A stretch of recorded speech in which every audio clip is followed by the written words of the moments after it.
নমস্কার, আমি আশিস দে, আপনাদের প্রিয় আশিস স্যার। আমরা বাঙালি, বাংলা ভাষা আমাদের রক্তে লেগে আছি। সুতরাং বাংলা ভাষা নিয়ে যদি কোনো উচ্চারণগত সমস্যা থাকে আমাদের খুব জানতে ইচ্ছা করে। হয়তো আমরা ভুলবশত উচ্চারণ ভুল বলে থাকি, কিন্তু যদি আমরা একটু জানার চেষ্টা করি খুব ভালো লাগবে। চলুন এই রকমই একটি ব্যঞ্জনবর্ণ এবং এই ব্যঞ্জনবর্ণের উচ্চারণ সম্পর্কে আমরা জানব। আমি বলবো মূর্ধন্য নিয়ে। এই মূর্ধন্য অনেকে বিশুদ্ধভাষী যারা বাঙালি, অর্থাৎ বাংলা যারা বিশুদ্ধ ভাষায় কথা বলেন, তারা বলেন যে এটির উচ্চারণ মূর্ধন্য। অনেকে আবার মূর্ধন্য বলেন। আসলে কোনটি সঠিক, মূর্ধন্য নাকি মূর্ধন্য? চলুন দেখা যাক কোনটা সঠিক। আসলে মূর্ধন্য এবং মূর্ধন্য কোনোটিই সঠিক নয়। অবাক হচ্ছেন তো? মূর্ধন্য বলে আসছেন, অথচ হঠাৎ করে এটাকে ভুল বলছি কেন? কারণ মূর্ধন্য এবং মূর্ধন্য কোনোটিই সঠিক নয়। এটির সঠিক উচ্চারণ হলো মূর্ধন্য ন। চলুন বিস্তারিত আলোচনা করা যাক। চিনতে পারছেন আশা করি বর্ণগুলিকে। এটি হলো দন্ত ন। এই দন্তন্বয়তে ওপরে মাত্রা আছে, আর এটি মূর্ধন্য ন। মূর্ধন্য ন, ওপরে মাত্রা নেই, অর্থাৎ মাত্রা আছে এবং মাত্রা নেই, এর উপরই কিন্তু দুটি নকে পার্থক্য আমরা করতে পারি। আচ্ছা, আপনাদের বোঝার সুবিধার্থে তিনটে শকে আমরা নিয়েছি। একটির নাম হচ্ছে তালব্য স, একটির নাম হচ্ছে মূর্ধন্য স, আরেকটি হচ্ছে দন্ত স। ঠিক একইভাবে আমরা এটার কি উচ্চারণ করব? দন্ত ন।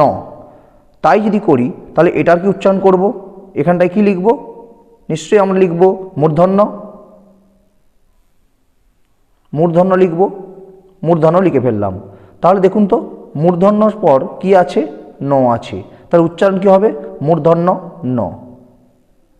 প্রসঙ্গত বলে রাখি, মূর্ধা বলতে বোঝানো হয় আমাদের মুখগহ্বরের ভেতরে, অর্থাৎ আমাদের দাঁতের উপরের দিকটাতে, তালু এবং দন্ত এর মাঝামাঝি জায়গায় বা দাঁতের গোড়ার উপরের দিকটাতে যে খাঁজ কাটা কাটা অংশগুলি থাকে, যেখানে জীব স্পর্শ করে। অর্থাৎ যদি আমরা মূর্ধন্য বর্ণগুলি, যেমন ধরুন ট, ঠ, ড, ঢ, হ্যাঁ, এই রকমের উচ্চারণ করি, সুতরাং এই উচ্চারণগুলি যখন করব তখন দেখুন ওই মূর্ধাতে গিয়ে জীবের অগ্রভাগ স্পর্শ করছে। ঠিক আছে, যেমন মূর্ধন্য ন, হ্যাঁ, মূর্ধন্য স, এই যে বিষয়গুলো স্পর্শ করছে, ওই অংশটিকে বলা হয় মূর্ধা। এবং মূর্ধা স্পর্শ করে বর্ণগুলো উচ্চারিত হচ্ছে বলে এই বর্ণগুলিকে বলা হয় মূর্ধন্য বর্ণ। আপনাদের একটা প্রশ্ন হচ্ছে মনে মনে যে মূর্ধন্য ন না বলে আমি মূর্ধ ন বলবো না কেন? যদি আমি বলে দিলাম ব্যাপারটা যে মূর্ধন্য স যেহেতু বলছি তাই মূর্ধন্য ন, তাহলে মূর্ধা স তো হয় না, তাহলে মূর্ধ ন হবে না।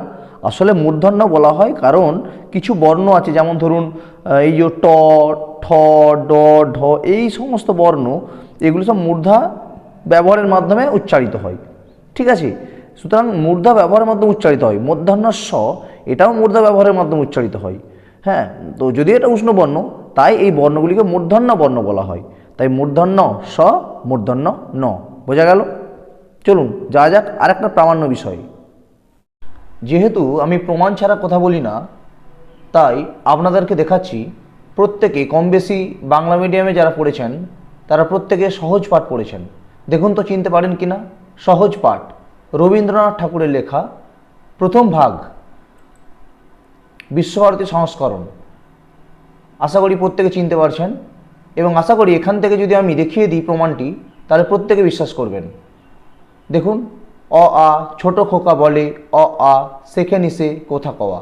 এইভাবে আমি বর্ণগুলো যদি দেখি, আমি চলে যাব একটি পেজে।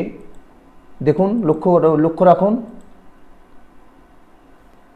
দেখুন এই পেজটি কি লেখা আছে, চিনতে পারছেন?